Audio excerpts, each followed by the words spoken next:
मैं डॉक्टर हेमंत नागर, MAMC अग्रोवा, joint secretary RDA। आज हमारे जो साथी डॉक्टर हैं, कोलीग हैं, उनके द्वारा जो एक मैसेज हमें मिला है कि सभी डॉक्टर्स को ये क्लियर नहीं है कि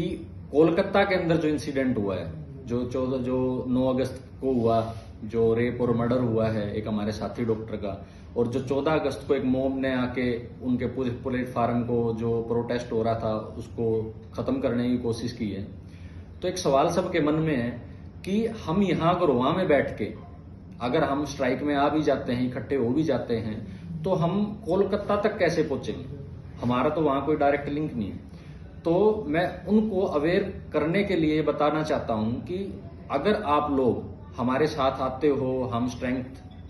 बना पाते हैं यहाँ पे। जिस तरह हर एक बूंद मिलकर समुद्र बनाती है, उसी तरह हर एक डॉक्टर जब हमारे यहाँ बैठेगा तो समुद्र का रूप ले लेगा,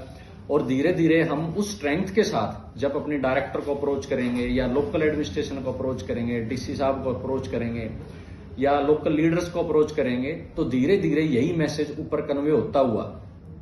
स्टेट तक पहुंचेगा। और जब ये स्टेट में मैसेज पूरा पहुंचेगा, जैसे जो RDA PGI रोहतक है, BPS खानपुर है, मेवात है, कल्पना चावला मेडिकल कॉलेज में जो RDA है, जो अग्रोवा की RDA है, जब ये एकजुट साथ मिलके इस आवाज को एक कलेक्टिवली स्टेट लेवल पे उठाएंगे, तो ये जो आवाज है ये दिल्ली तक पहुंचेगी। और जिस दिन ये आवाज पार्लियामेंट तक जाके पहुंची, भारत सरकार के बहरे कानों तक पहुंची,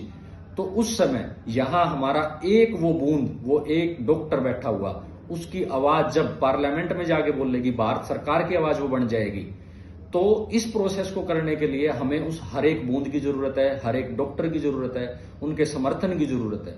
और ये जो मैं बात बोल रहा हूं, अगर हर एक डॉक्टर इस चीज को मानेगा, क्योंकि जब भी हमें कोई चीज हमारे दिमाग में आती है तो हमें सबसे पहले उस पर विश्वास करना होता है कि वो चीज होके रहेगी।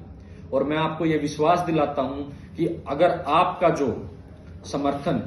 जो हम आपका साथ अगर हमें मिलता है, तो RDA MAMC अग्रोवा इधर की आवाज को भारत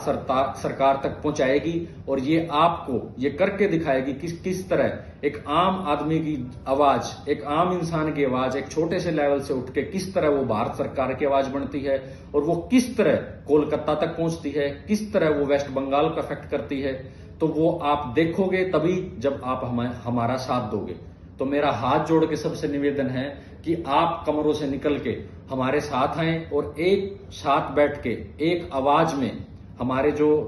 भाई बहन के साथ कोलकाता में हो रहा है, जो हमारी बहन के साथ रेप कर दिया गया है, उसका मर्डर कर दिया गया है, और जो 14 अगस्त की रात को वहां पे हमारे साथी डॉक्टर्स के साथ फिर से दोहराया गया है, वो दोबारा देश में ना हो। और उसके लिए एकजुट होके हमें एक आवाज उठानी चाहिए। धन्यवाद।